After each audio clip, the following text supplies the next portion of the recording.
It's the Wilk Report. I'm Michael Wilk, coming to you from Cleveland, Ohio, with a report on Terminator Dark Fate at the box office. Movie set to take in under $30 million on opening weekend. So let's go ahead and start unpacking this because there are several sources to go through. So let's start with Variety. This is as of November 2nd, 2019. Terminator Dark Fate heading for a lackluster $27 million launch. Paramount's Terminator Dark Fate is falling short of expectations with a projected $27 million opening weekend at 4,086 North American locations.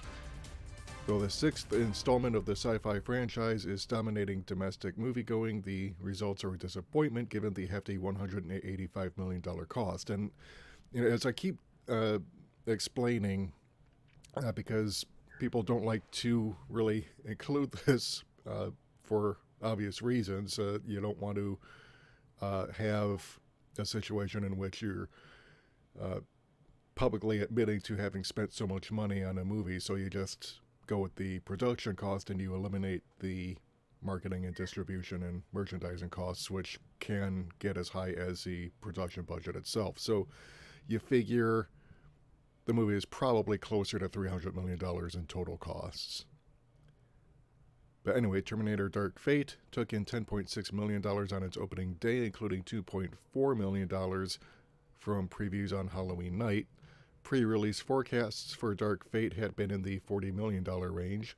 The film had generated buzz due to it being the first franchise entry since 1991's Terminator 2 Judgment Day, with series creator James Cameron and stars Linda Hamilton and Arnold Schwarzenegger all returning. Dark Fate centers on Hamilton's resistance leader. No, actually, John Connor was a resistance leader. John Connor, the son. So anyway, moviegoers gave the action thriller a respectable B+ cinema score. Actually, from what I understand, reviews have been kind of mixed. But there was a 69% mark on Rotten Tomatoes. Well, that might be from critics, I don't know. Production companies are Paramount Pictures, Cameron's Lightstorm, David Ellison's Skydance Media, 20th Century Fox, which is owned by Disney, and China's Tencent Pictures. Disney's Fox is handling international distribution outside China. So let's go ahead to Deadline. How Terminator Dark Fate conked out with $28 million plus, so about $29 million. This is from yesterday also. Alright, so it's not a good weekend for franchises, specifically old dusty ones, as the sixth Terminator movie, Terminator Dark Fate, is seeing an awful future at the weekend domestic box office with $28.9 million, a terrible result for a planned Paramount Skydance Media Fox tentpole that recordedly cost $185 million. Some even say it was $196 million. Saturday was estimated around $10.9 million, plus 3% from Friday and previews, $10.6 million, but still nothing to celebrate.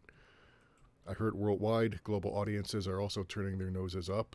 China's box office came in at an estimated $28.2 million, way under its $40 to $50 million many were expecting, and number two in the market to local Better Days, which amassed $166.9 million. Disney Fox is hoping that they hit $40 million from 36 territories, and we'll see about that soon. Japan is the only market left. Terminator Genisys made $22 million. Break even for Dark Fate lies around $480 million, according to finance sources. And that's with lofty Cameron Arnold Schwarzenegger's participations. Terminator likes his eyes. Will likely see red. So then we go to the wrap, which is from today, November 3rd, 2019. Sixth installment shows a little improvement over 2015 predecessor Terminator Genisys. See, I can't even pronounce 2015 because Genisys is just so unbelievably spelled. It's just, it just throws me off. But yeah, so $29 million as of today. It's another disappointing weekend and the box office for Paramount as Terminator Dark Fate is underperforming at the box office with a $29 million opening from 4,086 screens, according to industry estimates. That's not much better than the opening for the movie's July 2015 predecessor, Terminator Genisys, which opened to $27 million.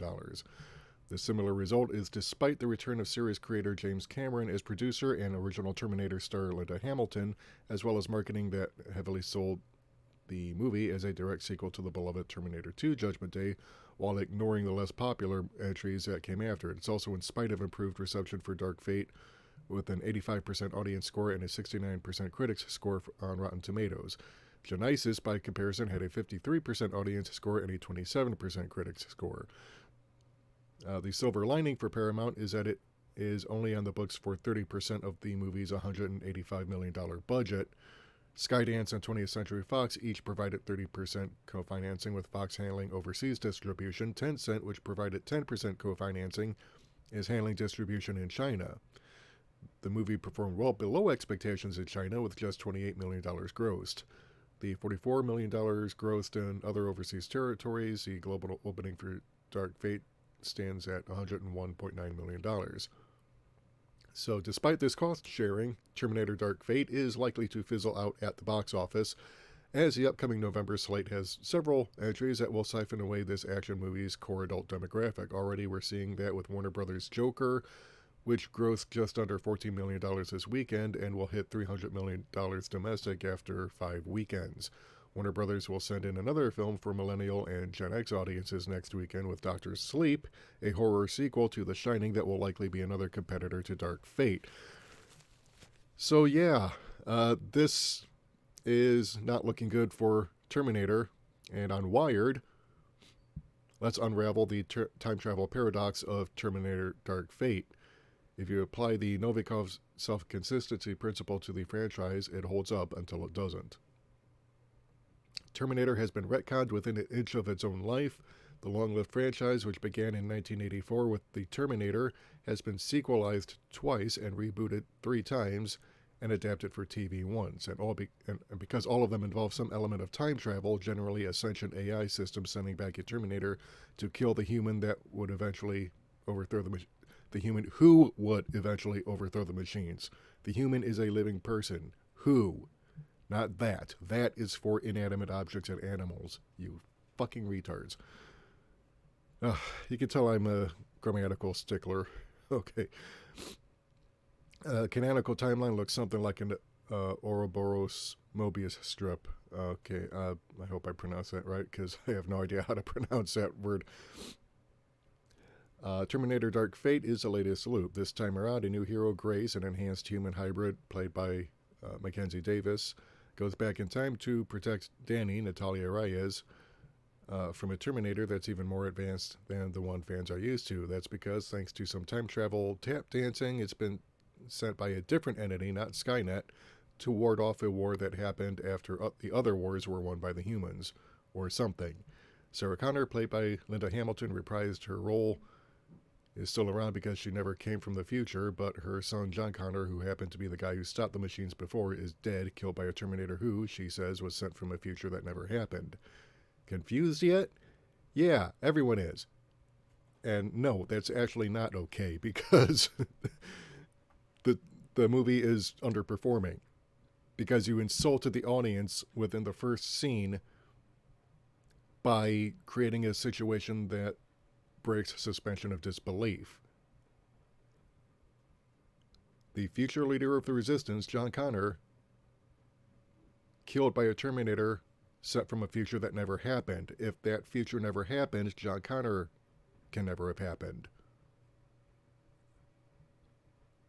And vice versa. If you destroy Skynet, John Connor never exists. If you kill John Connor, Skynet never exists. And the Terminators Skynet creates never existed. So yeah, you know, maybe they should have consulted Robert Zemeckis, who did Back to the Future trilogy, because, yeah.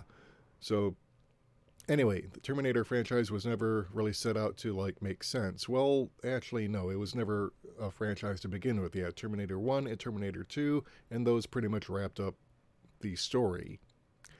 The attempts to continue it from part 3 onward, those tried to make a franchise out of something that was never intended to be a franchise. So, yeah, actually, no, because Wired actually is just talking nonsense at this point. Because, yeah, if you're going to tell a story, no, it is actually important to get the details right, especially when you use time travel, because time travel is one of those things where it's so important to get the paradoxes resolved before you even put pen to paper, or in this case, to word processor or computer, uh, before you even start belting out the story.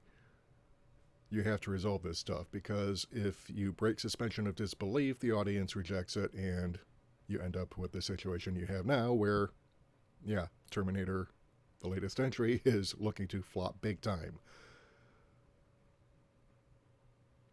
So, the Novikov self-consistency principle holds that, well, time paradoxes are not entirely possible. What physicist Igor Dmitriyevich, God, I cannot pronounce this, basically Novikov stipulated in the 1980s, if you went back in time, the probability that you could change the past in any significant way is 0. Novikov and his contemporaries held that while the theory of general relativity maintained that closed time-like curves were possible, and thus so were trips back in time, people could only perform actions that wouldn't change the past. They had to be consistent with what had already happened, hence the name. Unlike the grandfather paradox, which frets over what happens if you go back and kill your father or mother's dad and eliminate your own existence, Novikov's principle states that you simply could not do that. What already happened has already happened. The Terminator movies can adhere to Novikov principle mostly if you generally accept the timeline that John Connor sent back Kyle Reese to protect his mother, Sarah Connor, knowing that Reese would then become his father. It falls apart, though, in Dark Fate, where the events of Judgment Day means Skynet was never created unless a new AI called Legion pops up in its place. These events theoretically couldn't have happened because the time travel would have changed a larger outcome. There's also an implication, which we won't entirely spoil here, where the leader of the new resistance, Danny, implies that she won't allow something that the audience just saw happen to occur again. It's just a huge no-no. So, yeah, I mean, so, and, a lot of my contemporary YouTube channels have been talking about SJW, woke agendas and stuff like this being the reason for it. And I'm going to kind of call bullshit on this just a little bit, because, yeah, to the extent that they are pushing a quote-unquote woke agenda, yeah, they are pushing this rather heavily, but that's not the main reason why the movie is failing, okay? The original Terminator film succeeded because you did have a strong female character in Sarah Connor, okay? Sarah Connor is the focus of the first film. But she's also relatable. She's believable and well written. She starts off as a nobody, a waitress at a Bob's Big Boy knockoff, where, she's not. She doesn't really have a good time doing that, because things go wrong, and basically she's an ordinary working staff, and every woman, and she's thrust into a situation that's initially beyond her comprehension and beyond her control. A machine from the future is sent back to kill her. She's rescued by Kyle Reese. She starts off, her natural reaction to this as a human being, not just as a woman, but as a human being. She's practically catatonic when, we first see the first car chase sequence, and Kyle Reese is just, trying to keep her alive in the moment, and it's later when they calm down, she starts getting back control of herself, and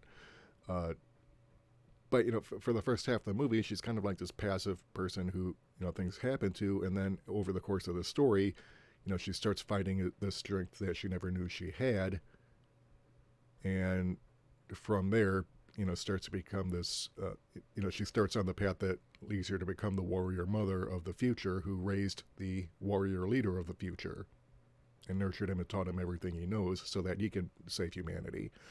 So, by the time we get to the sequel, Terminator 2, in 1991, she's already that warrior mother. But she's at a stage where she is at risk of losing her own humanity and becoming like the very Terminator she so despises. And it's because of her son John and his humanity that she's able to rediscover her own. And by the end of that film, the future is up in the air, but, she has come to realize that if a machine, a Terminator, can learn the value of human life, maybe we can too. That's the final line of the second film. Dark Fate destroys all that. Sarah Connor has, in the wake of her son's death, rejected her own humanity. She's become nothing more than a killing machine herself, terminating Terminators from a timeline that was aborted. And Arnold Schwarzenegger's Terminator, I guess they decided to domesticate him to a point because, and it was an interesting idea. Okay, I'm going to give credit where credit's due to the writing team, which included James Cameron and David Goyer. David Goyer can't write for shit, by the way. So, but there's something like 6 people writing this, bouncing ideas off of each other, and some of those ideas were good, some of them not so good. The one that I found intriguing was the concept of what happens to a Terminator after it has fulfilled its purpose. And the execution, you could argue whether it's good or bad. But the idea itself actually has merit, so I will give them credit for that. But overall, the movie, it basically destroys the first 2 movies in an order, basically because this is another soft reboot. And like the previous 3 movies, which also attempted to be a soft reboot, this one has failed spectacularly because they're destroying the core principle of what made the original Terminator so well loved by audiences. It's a human story told against the backdrop of science fiction, action, horror, romance, but it's still a very human story. This one is not a human story. So yeah, let's go ahead and get back to the article from Wired. So yeah, basically, yeah, you can accept a certain degree of this if you accept the timeline, but again, the paradox here is it's insurmountable because you've just basically retconned everything that we've seen before so you can create a situation with a new focus. This supposed to be Danny Ramos, played by Natalia Reyes, but she's barely a character in this movie. She's a concept. All the other characters, I mean, hell, Mackenzie Davis's Grace actually did pretty decently. I mean, she comes across as somewhat believable, and Mackenzie Grace apparently actually does a decent enough job. But, again, the story is crap. So yeah, the implication, which we won't entirely spoil here, where the leader of the new resistance implies she won't allow something that the audience just saw happen to occur again. This is a huge no-no. Also, if you ever try to apply the principle to Donnie Darko, for fun, think of it this way. The movie can hold up if you believe that the plane engine that falls through Donnie's ceiling was always meant to kill him. When he got out of bed and survived the crash, it created a tangent universe that he then corrects through his actions in the movie. None of this explains Frank, the dude in the freaky bunny costume. If you try to apply it to Avengers Endgame, actually don't. But what's more interesting, though, is applying the Novikov principle to the actions of Skynet and or Legion. For as long as there have been Terminator films, there has been this idea that an all-powerful artificial intelligence decided the best way to stop its own demise is to send a Terminator back in time to kill the person who was trying to overthrow it. It's never made any sense that it could figure out time travel, but, not better security against human infiltration, but I digress. If you want proof that AIs aren't really that smart, look no further than they learned everything about time travel, but never read Kip Thorne or his contemporaries. Well, it's probably because the nuclear war destroyed most of what was available on time travel. So, But yeah, so if they know all about these shape-shifting time-traveling machines are futile. Okay, so, but again, the actions taken by Skynet Legion and the humans seeking to stop them aren't futile. They've generated hours upon hours of entertainment and millions of dollars in box office totals. The point isn't to be consistent, it's to be entertaining. Well, guess what? It's not consistent. And actually, yeah, time travel, you should be consistent. Otherwise, people don't accept it, and it stops being entertainment. And that's a point that the writer of this article misses because, and let's see, who actually wrote this? Yeah, Angela Watercutter.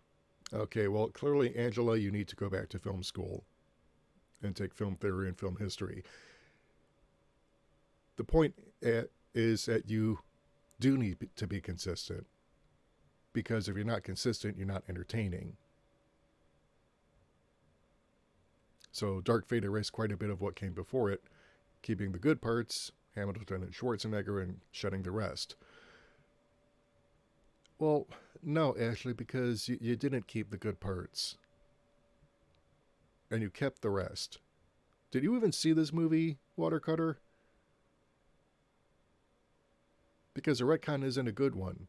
It breaks the suspension of disbelief. So, yeah, this article by Wired, yeah, it shows that the media spin machine is in overdrive trying to explain something that needs no explanation because it is unbelievably bad. Uh, and the headlines pretty much show that, yeah, you do need to be consistent, because if you're not consistent, you're not entertaining. And audiences are punishing not only James Cameron and Tim Miller, but the writing team for their hubris, which is really, it's disappointing because James Cameron, out of the big three of George Lucas, Steven Spielberg, and James Cameron seemed to be the least sold out of them, although he had sold out years ago, but he seemed to be the least sold out in that he still recognized the need to tell a good story in order to... because Avatar actually did pretty well. I mean, the story, yeah, you can argue that it was derivative of Fern Gully and a couple of other movies like Dances with Wolves, but it was still entertaining, and it still told a fairly decent story. So, and its status as, box office record setter is still intact. So, I just don't understand why Cameron, if he was going to get involved, because, in fact, actually, let me look it up, but because James Cameron actually has said in interviews that he actually stayed offset and let Tim Miller do his own thing. So let me...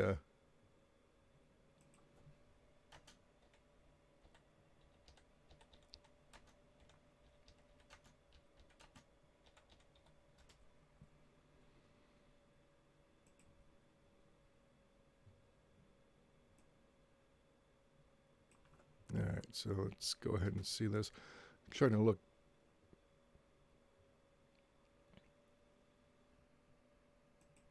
Trying to look this up, and it. Okay, here's it is. Collider.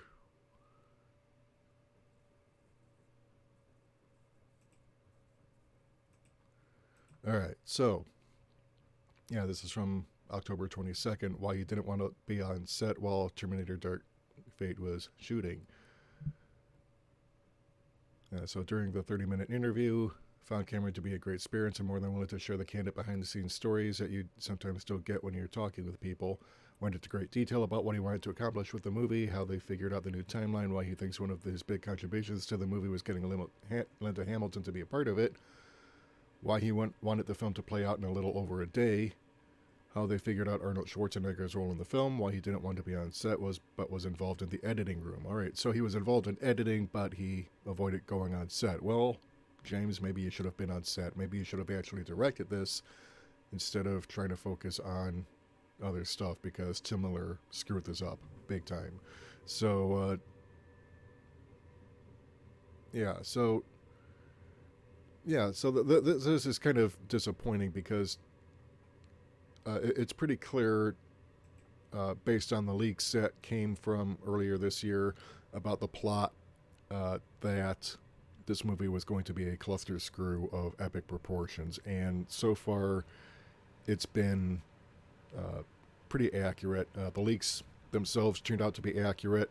At first, I wasn't all that sure that they were, because I tend to avoid the Hollywood rumor mill that a lot of YouTubers latch onto as an excuse to trash talk a movie or a TV show, for its politics. But in this case, it actually has turned out to be quite. Unfortunately, it's been all too accurate. The leaks. So, yeah, the leaks. John Connor was killed off early on, which pretty much destroys the premise of the rest of the movie.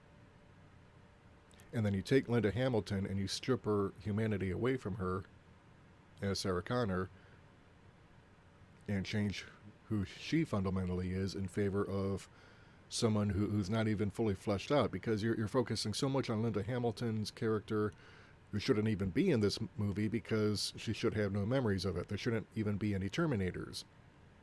I mean, if you're going to create a new timeline from eliminating John Connor and Skynet, and if you're going to go with the Novikov principle that there must be some sentient AI that ushers in nuclear Armageddon,